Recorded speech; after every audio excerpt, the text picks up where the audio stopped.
Hello and welcome to Illumination Podcast with Nick and Kisma, bringing you ancient wisdom for modern day success so that you can have the mindset to get your life and business set.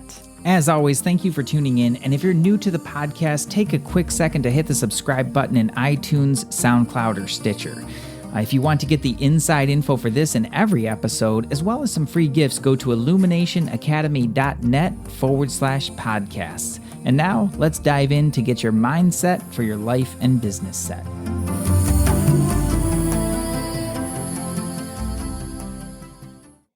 We'll talk about author, speaker, coach, and amazing miracle worker, Stephanie McAuliffe, in just a bit. But before we do that, Nick, how is your week going?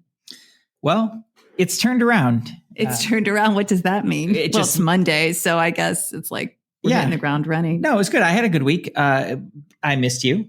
You were away in New York. How was your trip to New York? My trip to New York. Yeah, I know we're both going to spend time in New York, but I have a bit of a sanctuary there. Mm-hmm. And I know it can be a little bit tricky when I get up and leave and I'm like doing all these fun things, but a lot of thinking and writing and creating in New York City. So New York City was amazing. As always, I am kind of in love with the city and the struggle that comes along with it, which is kind of a strange thing to say, but I guess that will be revealed as we go on through this year. Just so I know, it's like the struggle of the city or the struggle of being in the city? I feel like it's the struggle that people go through to be in the city and just how transparent, how real they are. I just love New Yorkers. You all it takes is to be transparent and you get direct answers and they're amazing. And they move, man. It's like root chakra city. Mm-hmm. They are in motion. Everyone's walking. Everyone's doing. It's not like blissed out SoCal. Yeah. It is way different.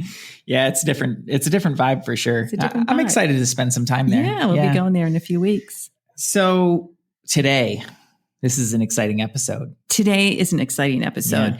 Yeah. We're going to talk with Stephanie about something that is, I know, very true, raw, and real for many, many people. Definitely had many conversations with some of my family members about this topic. And let's just bring her on. Stephanie, welcome to Illumination Podcast. And we are so excited to have you here. Hi, thank you. And I am incredibly excited to be here as well with both of you. Yeah. And you're coming to us from New Jersey. Yes. And you have a new book out. And I would like to just start off talking about the book. And then I know there's going to be so many little stories and insights that come out from that. So could you just tell our listeners about Message in a Bottle and what that means to you? Yes. So the message in the bottle and the subtitle says a lot: finding hope and peace amidst the chaos of living with an alcoholic. So I am the fourth generation of women in my family who have been affected by growing up and or living around alcoholism. And it's something that often carries through in us, sometimes without realizing it. And when I was married to my second husband, I was brought to my knees. And that was when I started to climb out of my own pit.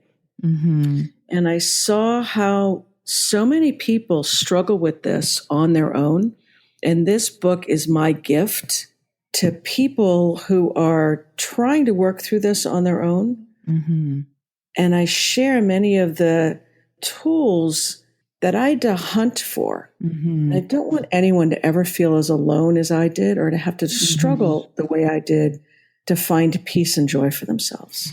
And just to be really clear, this is about your struggle as being married or close to an alcoholic and what that did to you. Yes.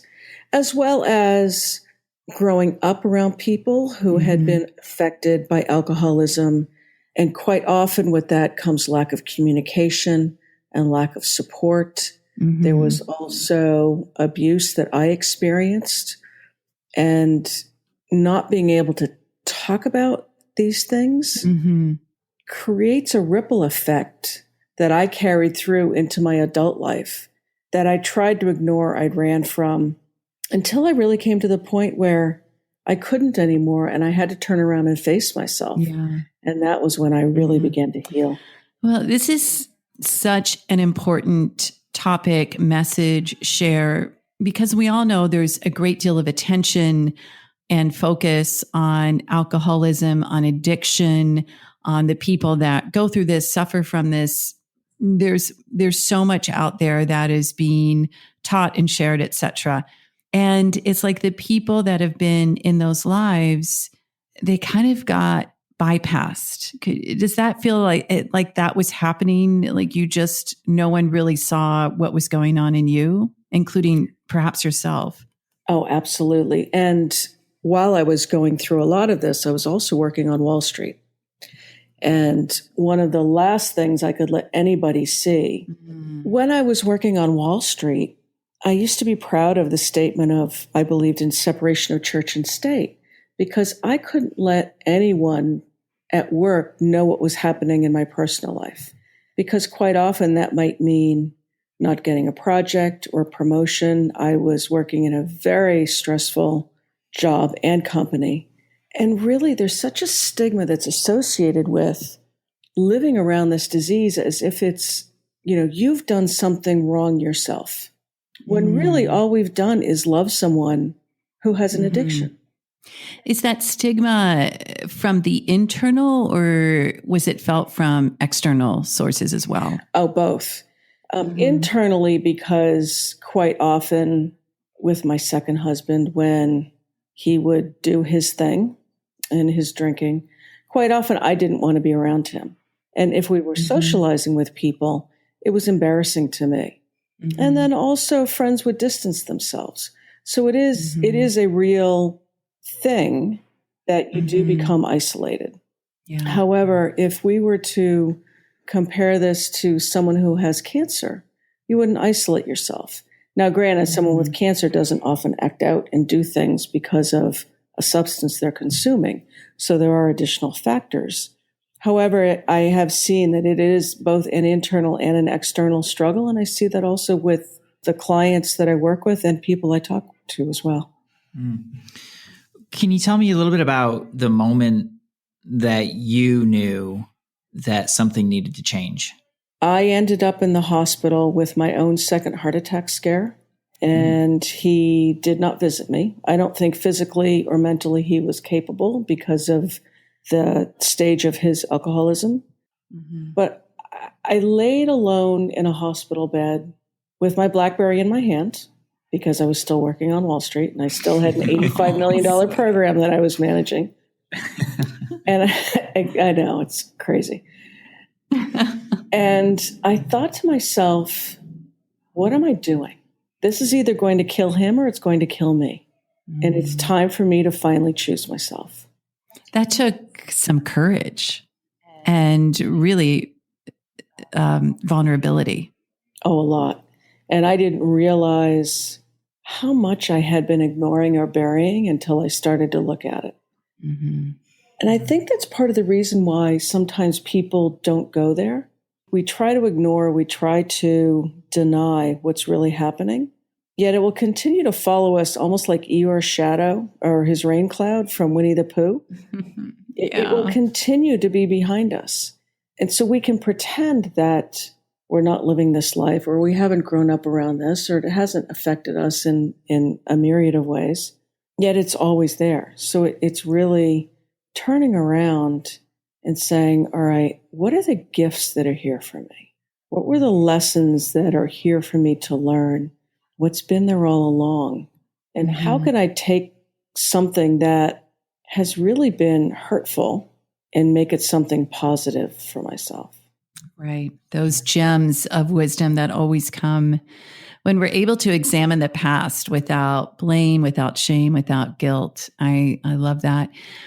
One question for you, especially being a woman in this situation, as you observed your husband drinking, going deeper into this addiction, this disease, did you notice a time where it went from he can manage this to this is not manageable? Yes. And it was a slow progression, which alcoholism typically is. When we could no longer share just a glass of wine over dinner, it had to be more was consumed. And it was quite often that I was coming home and he had already started drinking. It wasn't something where I came home, we sat down, we might open a bottle of wine and have a glass while we had dinner. Quite often he was already bouncing off the stove. And I would try to talk with him about it. I've now come to know that you really can't, talk with them about it. This is something that they need to want to do for themselves. And even with ultimatums, all it did was prolong both of our pain, actually, because when I gave him an ultimatum to go into rehab or move out, he went to rehab. And then we continued to dance around each other for another year and a half.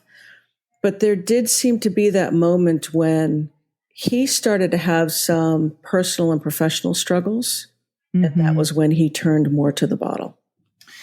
Yeah, it's interesting how I've had another friend of mine who her husband was an alcoholic for many years, and I knew them in a different context, and it was from the outside looking in. I don't know that I really spotted it the way that it did, but as the stories started to come out more and more, you realize like, wow, there's really a lot going on below the surface there that nobody would have ever seen.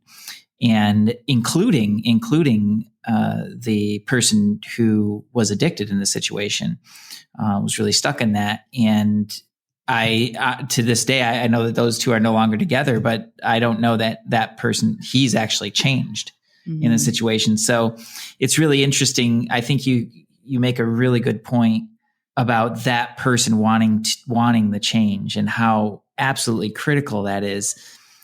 Is there anything that you can do to help guide them in that direction, or do you really just have to let go?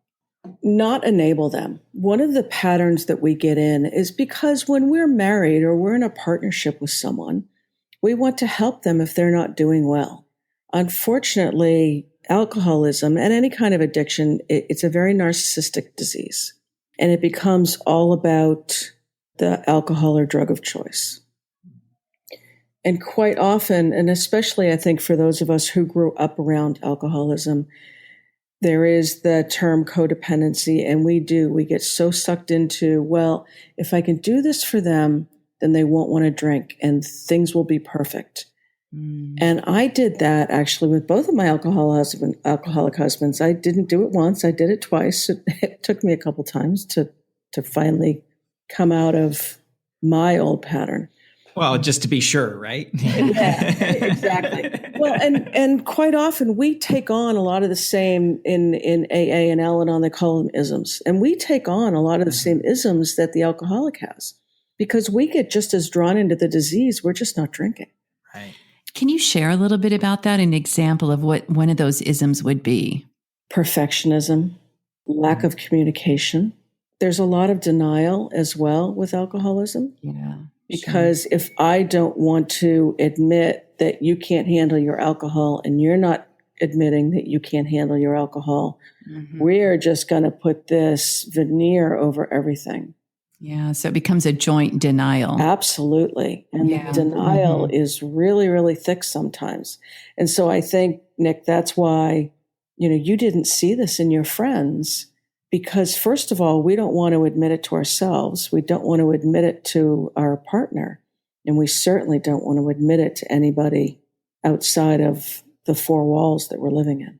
It sounds like then it really is the biggest and most necessary step for the person who's in the relationship with the addict is about owning that themselves. Yes. And then from there, the rest, who knows how that's going to look, but the path can reveal itself after that. But as long as you're party to that, then you're going to be part of the problem and keeping it stuck as well. And we get pulled down with it. Hence me being in a hospital bed alone after a second heart attack scare because of the stress. Now, granted, some of the stress was also because of work. That may have been 30% of it, though. A lot of it really was home. When you don't know what it is you're going to walk into, when you don't know what their mood is going to be, when you know they're out drinking and driving, and you're worried that are they going to hit somebody? Are they going to kill somebody? Are they going to end up in a ditch? Are you going to lose your home? there's an incredible amount of stress that runs through your body. And that's what causes physical illness. Yeah, it's caustic. Yeah. It's basically like eating poison. Now, I know a lot of people, I'm not one of these people, but this is something that I've heard a lot, is that, okay, well, you see the warning signs, you know this, you're carrying around this level of stress and anxiety. Why don't you just leave? Can you talk a little bit more about, I don't know, it just sounds like especially from a woman's perspective. Yeah, right. Especially from a woman's perspective about how that bind gets formed and what are some of the things that keep you in that dance. One of the hardest things to do when you're married to an alcoholic is to let go. Even when my divorce was final from my second husband, I still loved him. It was with him I was finally able to separate the person from the disease, and I couldn't live with the disease anymore. Yet when I found that I was doing more for him than he was for himself, and I was doing more for him than I was for myself, that was really that hospital bed moment of, I'm either going to live my life or I'm going to be dead. Yeah, that's a really strong metric. That's a really strong metric to do. I know in your work, Stephanie, you talk about, and we're energy people too, and I know you are, and you talk about changing the energy of the past stories, like that paradigm shift. And of course, we've heard again and again with alcoholics how there can be shame and guilt and all of those energetic presences.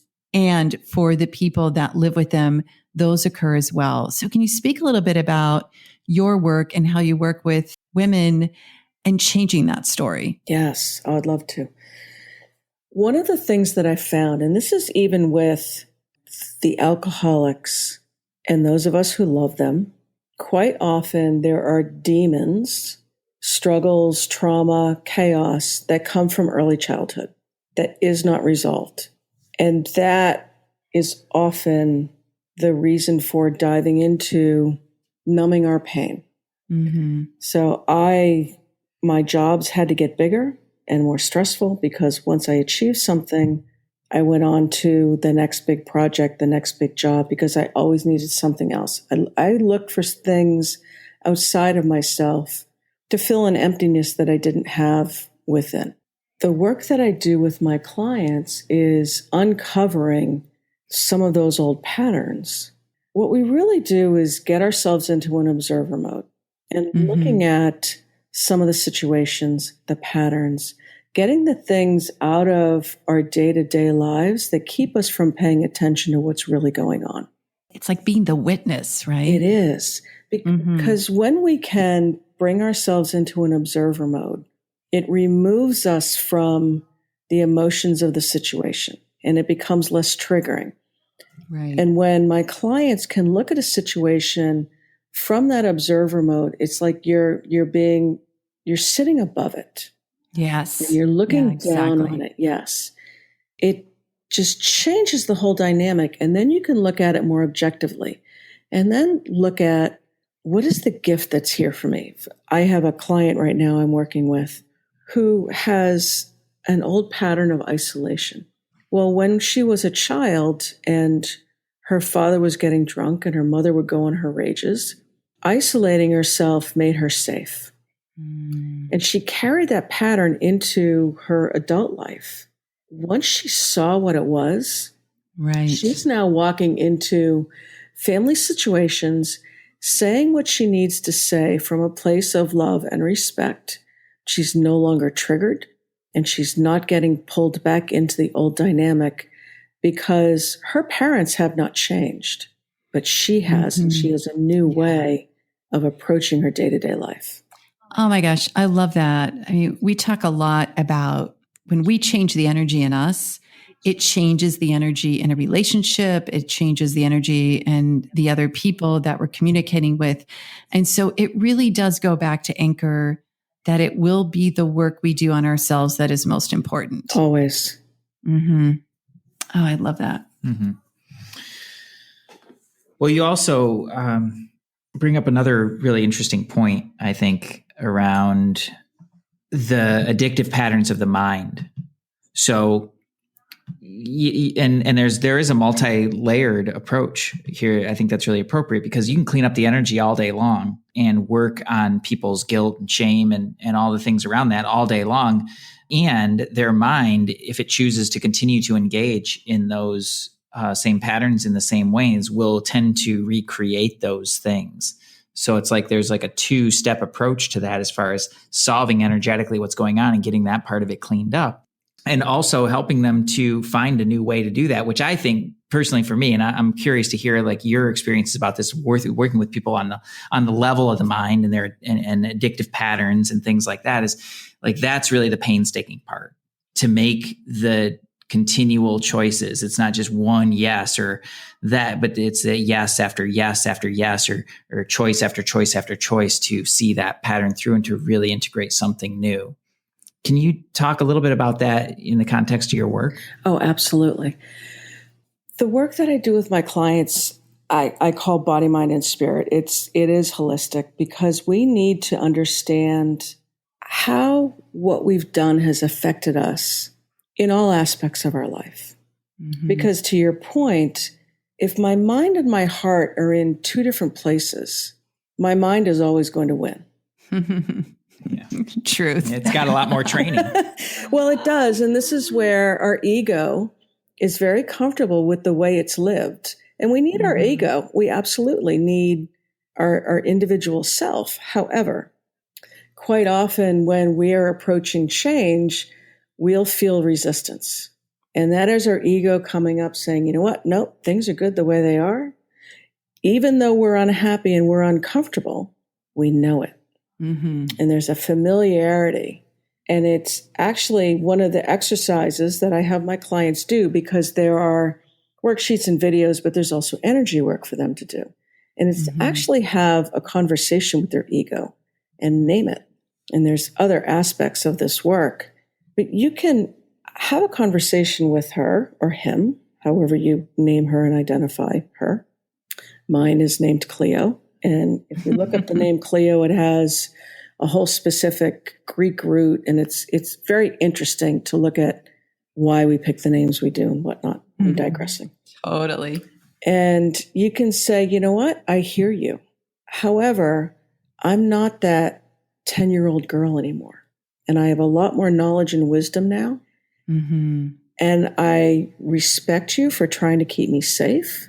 However, Natasha is now going to be in the driver's seat with me. Mm-hmm. And so this is where we can't just ignore what our mind is telling us. When we give it a voice and we can actually have a conversation and acknowledge what our mind and our ego is trying to say, it quiets it. Yeah. Okay.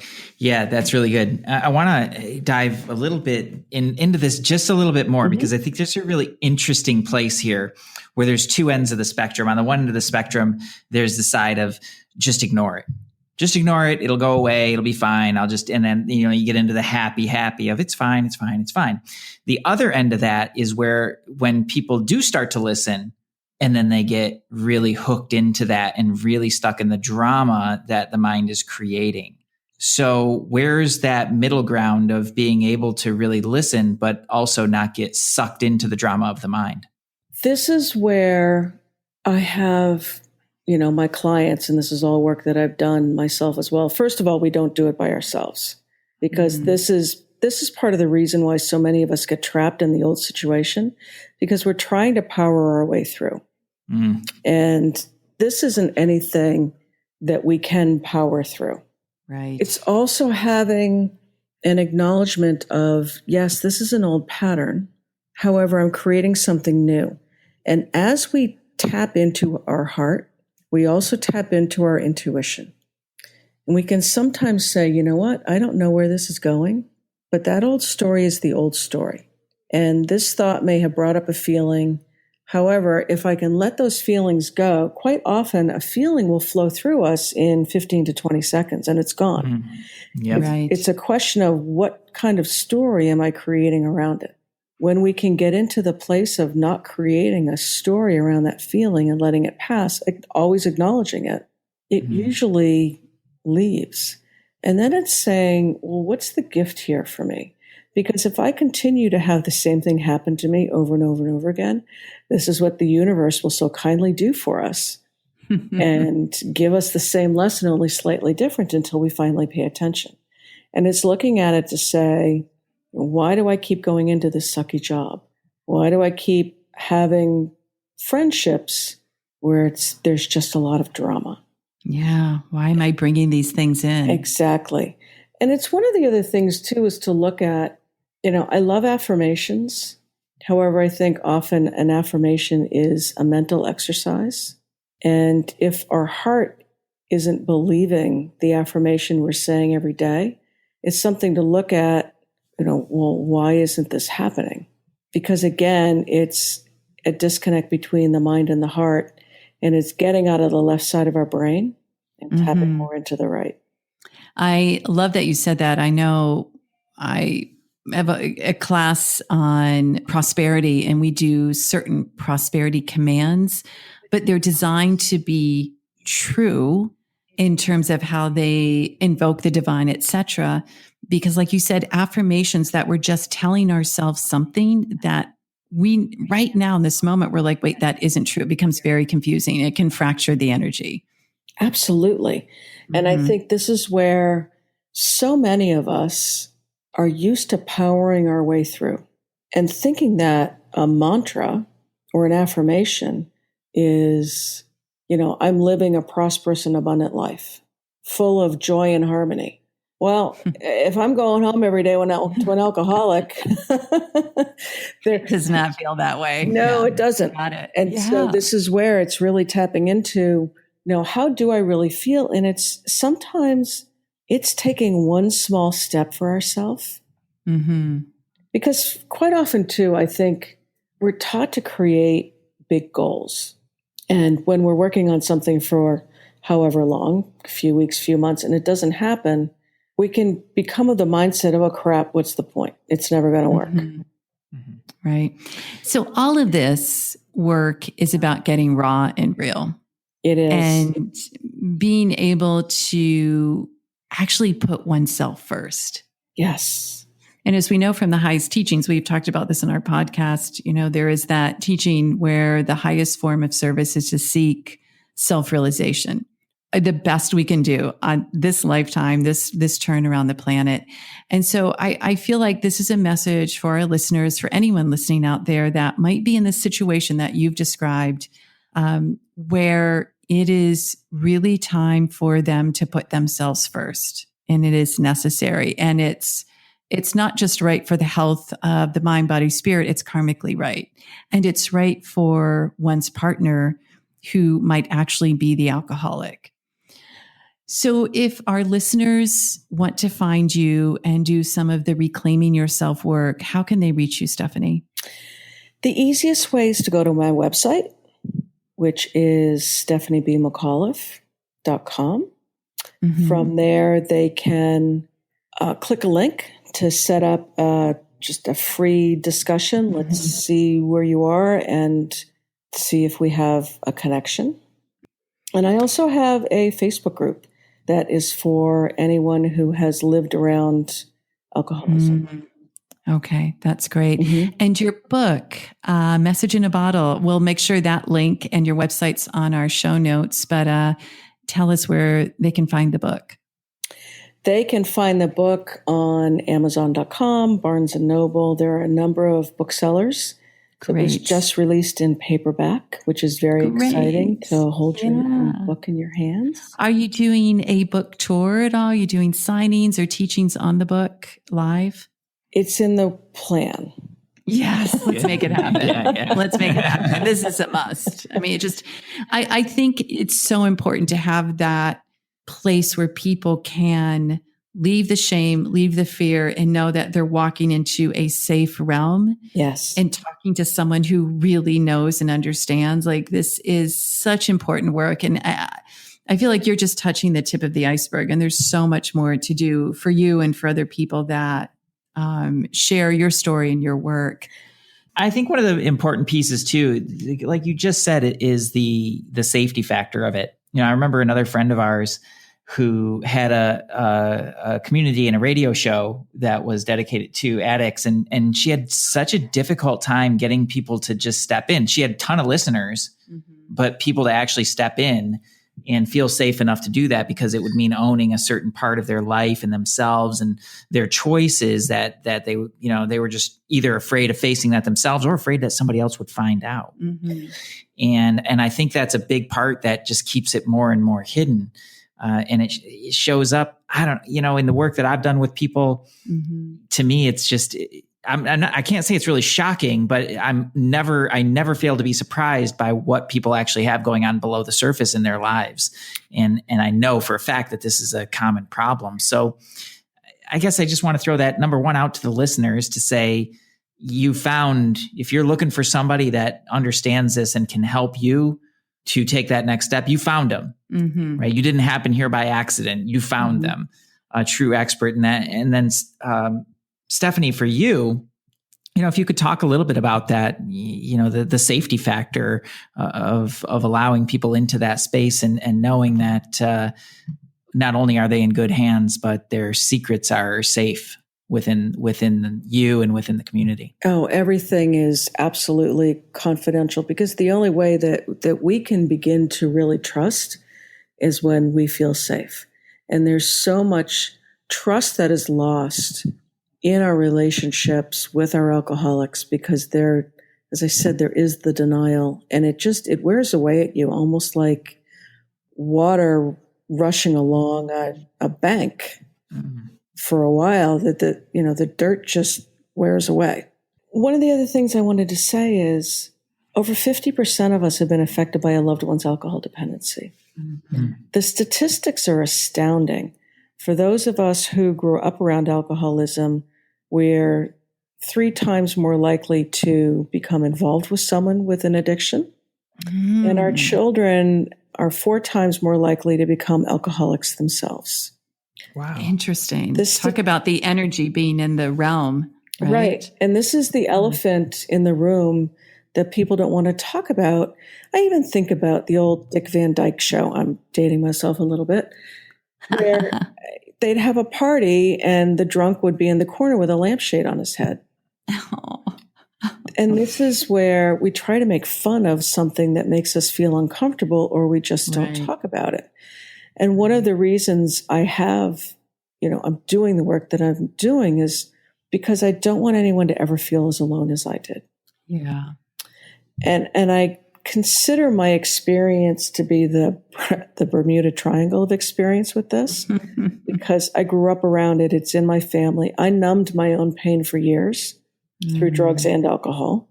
And I'm married to alcoholics.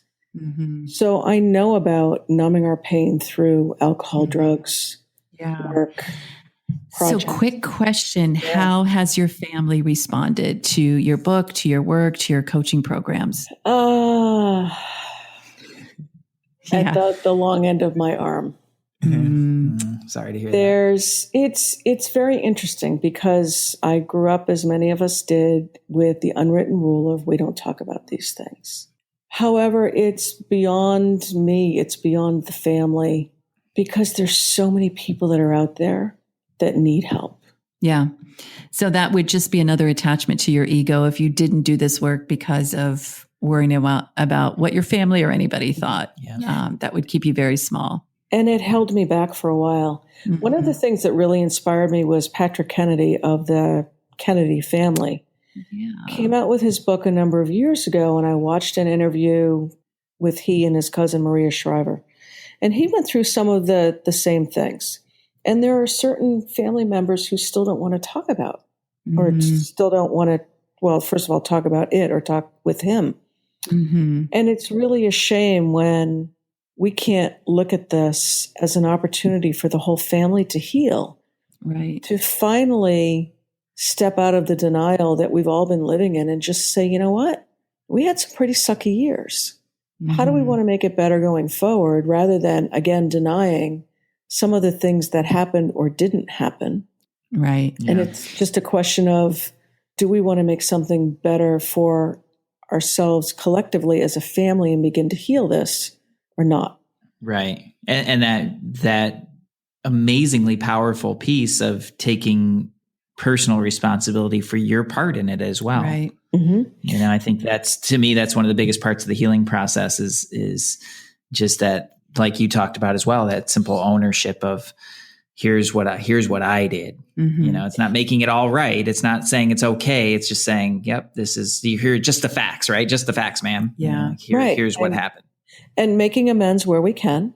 And sometimes the other person doesn't want to hear it, because this is where we sometimes identify by our stories, and we want to feel the anger. We don't want to let go of it. And I was there for many, many years. However, that just fuels the poison within our body. So it's really a question of, all right, this is the way things were. I'm not happy, but I can't change 5 minutes ago, let alone 30 years ago. Right. So how do we want to be from now moving forward with the rest of our lives and the rest of this time we have? And one of the things that I talk with about my clients, and I talk with about friends as well, is we chose this lifetime. We chose this life before we came into it. Exactly. So and I love how you ask the question, how do I want to be? What do I want to make better? And I think that's such an important place to go to, is asking ourselves that question. Oh, so good. Stephanie, before we sign off, what's new in your life? You got anything? You mentioned a little something. We were doing a pre-chat about a possible move or something fun. Yes. I am moving to Santa Fe, New Mexico. My house is I love it there. Jersey. I love Yes. it there. The mountains, I was out there in March, and as I was flying away, I just heard this message of the mountains are calling you. And I felt something deep within my gut. And I've been wanting to move from the East Coast for a while, and just wasn't sure when and where. And now I feel like it's going to happen. Santa Fe is amazing. I love that you're listening to your intuition. I love that. Way to go. My intuition gives me amazing messages all the time. And it took me coming back to trusting myself to tap back into it. Right. That's always the case. Yeah, just listen. It's beautiful. Yes. Well, thank you for your work. Thank you for your courage and being willing to be real and raw and very authentic. We'll have all your links on our show notes. But just one more time, if you could shout out your website so that people can find you who are interested. Yes, it's stephaniebmcauliffe.com. And that's MCAU. LIFFE. Okay, great. Yes. Stephanie, thank you so much for being here. And you're just such a prize human. The work that you're doing is incredible and so important. Thank you so much. This has been a lot of fun. Namaste. Namaste. Yes. Hey, thanks for jamming with us today. And if you enjoy Illumination Podcast, please go ahead and share it with someone you love.